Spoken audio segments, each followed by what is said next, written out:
আচ্ছা, মুনাজাত নামাজের পরে মুনাজাত করে আতসুমু খাইন বালিগুলা কি? হ্যাঁ, সুন্দর প্রশ্ন করেছেন। নামাজের পরে দোয়া, এটা আল্লাহ রাসূল সাল্লাল্লাহু আলাইহি ওয়াসাল্লাম করেছেন। আমাদের আম্মা সাইয়্যিদা আয়েশা সিদ্দিকা রাদিয়াল্লাহু তাআলা আনহা বলেন যে রাসূল পাক সাল্লাল্লাহু আলাইহি ওয়াসাল্লাম প্রতি নামাজের পরে আল্লাহুম্মা আনতাস সালাম ওয়া মিনকাস সালাম তাবারাকতা ইয়া যাল জালালি ওয়াল ইকরাম সহ আরো অনেক হাদিসের মধ্যে দোয়া পাওয়া যায় যেগুলা রাসূল পাক সাল্লাল্লাহু আলাইহি ওয়াসাল্লাম পড়তেন।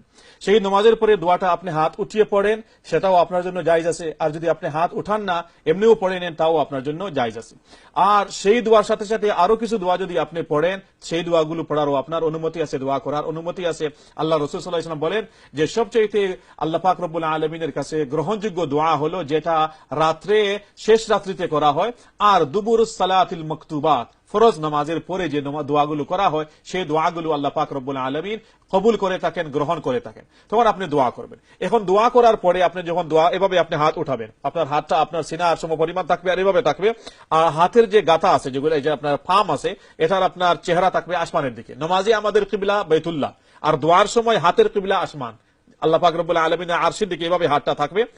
আর আপনি যখন দোয়া শেষ করে ফেলবেন, তখন তিরমিজি শরীফের একটা হাদিসের মধ্যে আসছে যে সাইয়্যিদুনা ওমর ইবনুল খাত্তাব রাদিয়াল্লাহু আনহু বলেন আল্লাহর রাসূল সাল্লাল্লাহু আলাইহি ওয়াসাল্লাম দোয়ার শেষে কানা ইয়ামসাহু বিহিমা ওয়াজহা, দুনো হাত দ্বারা আল্লাহ রাসূল সাল্লাল্লাহু আলাইহি ওয়াসাল্লাম এভাবে হাত দ্বারা আল্লাহ রাসূল সাল্লাল্লাহু আলাইহি ওয়াসাল্লাম চেহারাকে এভাবে মুছতেন। এই হাদিসটি তিরমিজি শরীফের মধ্যে পাওয়া যায়। তিরমিজি শরীফ কিতাবুদ দাওয়াত অধ্যায়ের মধ্যে বাবু মা জাআ ফি মাসহিল ওয়াজহি বা'দা দুআ, the chapter of wiping the face after দোয়া, যে নমাজে দোয়া করে দোয়ার পরে দুনো হাত দ্বারা চেহারাকে মুসার যে অধ্যায় ইমাম তিরমিজি রাহমাতুল্লাহ লিখেছেন, সেটার মধ্যে ওমর ইবনে খাত্তাব রাদিয়াল্লাহু তাআলা সেই হাদিসটা আসছে। এই হাদিসটার উপরে আমল করার পরে দেখা যায় উম্মতের মধ্যে এখন বর্তমানে প্রচলন এটাই যে হাত এরকম করতে। এখন দেখা যায় যে কিছু কিছু ভাইরা বলেন যে এটা বিদআত, আর এটা করেন না। ওনারা দোয়া এভাবে করেন, আর দোয়ার যখন শেষ হয়ে যায় তো এইভাবে হাত ছেড়ে দেন। ওনারা এটা করেন না। ওনারা বলেন যে এই হাদিসটা দুর্বল। মনে রাখবেন, এক জিনিসকে বিদআত বলতে হলে আপনার কাছে কঠোর আর মজবুত দলিল থাকতে হবে। যদি দলিল না থাকে তাহলে কোন জিনিসকে আপনি বিদআত বলতে পারবেন না।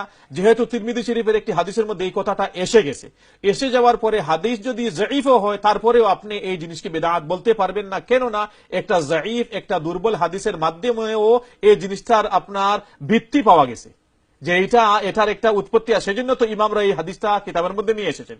যদিও দুর্বল আর জঈফ হাদিস হয়ে থাকে, সেই হাদিসের মাধ্যমে যদি কোনো জিনিস প্রমাণিত হয়ে থাকে, সেজন্য সেটাকে বিদআত বলা যাবে না। সৌদি আরবের আগের একজন বড় আলিম শেখ মোহাম্মদ বিন সালেহ আল উসাইমিন রাহমাতুল্লাহ আলাইহি, উনি এক জায়গায় লিখেছেন যে হাদিসের মধ্যে যদি দুর্বল হাদিসের মধ্যেও কোনো একটি জিনিসের তথ্য পাওয়া যায়, সেটাকে বিদআত বলা যাবে না। এই জন্য উম্মতে এটার উপরে আমল করতেছে, এভাবে উম্মতে নামাজ দোয়ার পর এভাবে করে। এটার আমল যেহেতু হাদিসের মধ্যে পাওয়া যায়, তিরমিজি শরীফের হাদিস কিতাবুদ দাওয়াত বাবু মাসহিল ওয়াজহি বা'দা দুআ নামক অনুচ্ছেদে পাওয়া যায়, সেজন্য এটাকে বিদআত বলা যাবে না। হ্যাঁ, মুসা আপনার এভাবে চেহারাকে আপনার পুছার পরে আবার হাতের মধ্যে এভাবে চুম্বন করা, কিস করা, এটা মানুষের একটা অনুভূতি। কোন মানুষ যদি মনে করে যে এটা বাধ্যতামূলক, এটা সুন্নাত, তখন বিদআত হয়ে যাবে। আর দোয়া করছে, দোয়া করার পরে আল্লাহ পাক রব্বুল আলামিনের প্রতি তার মায়া মহাব্বত, অন্তরের একটা ভালোবাসা, একটা আবেগ সৃষ্টি হয়েছে। তখন যদি কোনো প্রেমে মহাব্বতে আল্লাহর ভালোবাসা এভাবে করে দেয়, তাহলে সেটাকে বিদআত বলা যাবে না। হ্যাঁ, যদি বলে একটা দোয়ার অংশ, এটা করতেই হবে, না করলে দোয়া হবে না, তাহলে এটা বিদআত হবে।